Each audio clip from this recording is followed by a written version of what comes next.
We got a question here from Christian Watson. Does Dr. Gorka support the overhaul of FBI slash national security state? The FBI, not the overhaul. I think it should be demolished. I think it should be dismantled. When I have a 23-year FBI veteran on my show last week, Steve Gray, and I didn't expect this response. I mean, he's outspoken. He's talked about the corruption that he witnessed in the Bureau. When I ask him live in front of 3 million listeners, is the FBI salvageable? And Steve Gray, after 23 years, says, no. You've got to dismantle it. You've got to take its mission sets, give them to somebody else like the U.S. Marshals or the U.S. military when it comes to counterintelligence. The FBI's reputation is unsalvageable. When you've got Dan Bongino, my buddy, who is a former Leo, NYPD 1811 in the Secret Service, and when he says on his national show, the Rush Limbaugh's old slot, the FBI cannot be fixed, I tend to agree. I mean, and this is personal. Before I joined the Trump administration, my wife and I had the only external contract to provide training on Al Qaeda and ISIS to the FBI, and I traveled 20,000 miles a month. I was going from one FBI field office to another, lecturing them on the theology of jihad and what ISIS is doing. So for me, it was a big deal to be met by the senior special agent, to be given the challenge coin, the little FBI pin at whichever field office I was in. Right now, Chrissie, after my years, I must have trained, 10,000 agents and SOS support staff and intelligence analysts. Right now, if during this podcast, the FBI knocked on my door and said, would you help us? I'd say, talk to my attorneys. I'm not helping you. You are a bunch of fascists. I suggested, how about this? This tells you the metric.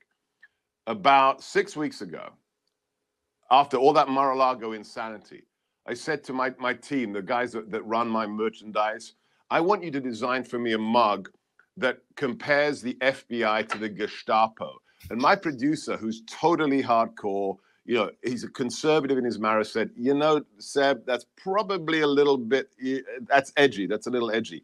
This is it. Okay, this is the mug. It says Biden's Gestapo, the FBI, from Nazi Germany to America in 80 years. Have a guess. Wow.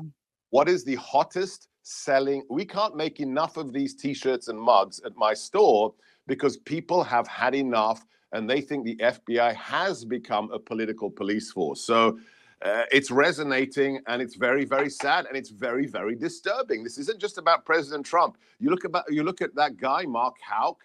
He's a pro-life father who has charges, misdemeanor assault charges against him dropped. Why?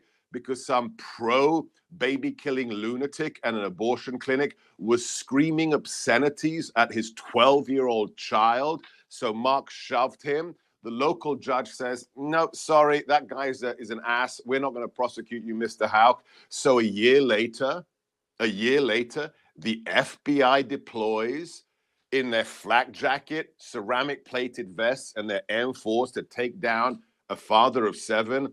This is stuff that if you read it in a novel 10 years ago, you'd say, that's just lunacy. It's happening right now. Do you think it's just to continue to demoralize anybody who speaks out, who shows any kind of fighting back against the mainstream message and the powers that be? It's two things. So they are petrified of my old boss, President Trump. The raid on Mar-a-Lago, the Southern District of New York cases against him, the Mueller probe, the January 6th committee, all of these things have the primary purpose of ensuring that the man who got the most votes of any incumbent president in U.S. history doesn't run again. They are petrified of him. Why?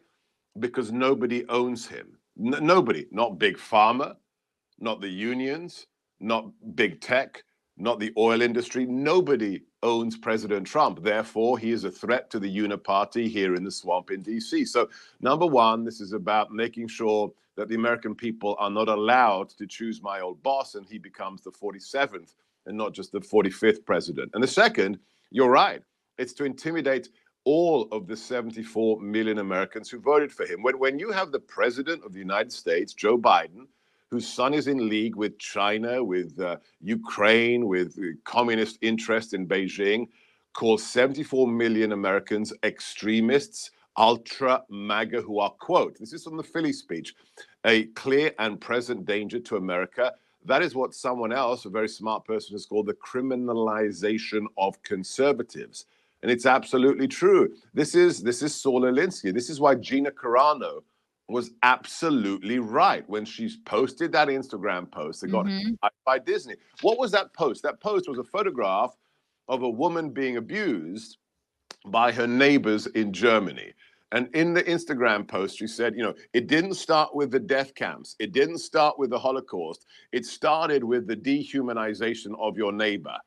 Bingo, whether it's Maoist China, whether it's Hitler in the 30s before the war, whether it's the Stalinization, the anti-Kulak destruction of the middle and lower middle class in Soviet Russia. You don't start with the death camps. You don't start with the firing squads. You triangulate the other. You create a narrative where millions of people are deemed to be subhuman. And that's what's happening right now in America. This is the playbook. We've seen it before. And this is what the Democrat Party has become. It's shocking. We have two parties in America. I know it's the system we've inherited. One of those parties has become a radical party. And it's right down the line. It's Saul Alinsky. Remember Saul Alinsky's rule for radicals. How do you destroy a political opponent? You don't defeat them at the polls. You take the moral high ground on everything. Arguments. You triangulate, you isolate, and you destroy. That's what they're doing to Trump, and that's what they're trying to do to 74 million Americans. Yeah. From Goodnight Mister, let's talk about DHS changing the definition of domestic terrorism to DVE. Yeah, if you see the whistle, I think we've got 13 whistleblowers in the Senate, 18 in the House. If you listen to the preliminary reports from the FBI whistleblowers, the DOJ, DHS, FBI, they've faked the threat assessment. They have been told to look for white supremacy, not to deal with white supremacy, because there isn't a serious white supremacist threat. They have been, look at the case of the so-called kidnapping of Governor Whitmer. When you find out that, the majority of people involved in the so-called kidnap and murder plot are actually FBI assets, and it was the FBI assets who were saying, hey, don't you want to kidnap the governor? Would you like to buy some guns from me to kidnap the governor? You realize it's actually an artificial astroturfed threat that in many cases is generated by the people who have the badges and the guns. How is it? I'll just ask a question. How is it that Ray Epps, the man who on January the 5th in DC, you can watch the videos, says, we're going to storm the Capitol. That's the day before. On January 6th, we have video of him saying, let's do it. We're doing it. We're breaching the Capitol. And then for what? 4 weeks, he becomes number 3 or number 4 on the FBI's most wanted list after January 6th. And then magically, Ray Epps' name just disappears from the wanted list. And then 2 months ago or a month ago, the New York Times or the Washington Post did this lovely puff piece on, oh, Ray Epps, he's just a regular guy who's got grandkids. And it's so hard for him to live his life now. Yeah, I wonder if the people in solitary who've been denied cancer treatment about 5 miles from this studio, I wonder if they've had a harder time as January 6th insurrectionists than the guy that we know was instigating violence the day of and the day before. So these are all questions that the Democrats do not want you asking, and they definitely don't want you to find answers to. Yeah, I was like, wow, they're really being kind to Ray Epps. They're really letting him off the hook. I was like searching for articles. I'm like, did he come out as trans or something? Did I miss a transition here? Like, why are we loving him all of a sudden? He was clearly trying to fire people up. Love you guys. Thank you for the chats. Thank you for the comments. I will see you guys tomorrow. Bye. Bye. All right. Love you guys. God, I don't even want to want to leave. This candle smells so good. I don't want to leave. All right. Love you guys. Talk to you soon. Bye. Love you all. Join the Discord. Feet. Love you all. Wow. You guys are awesome. Come and get it. Bye, guys. Bye. Now I'm really leaving. Love you. Bye.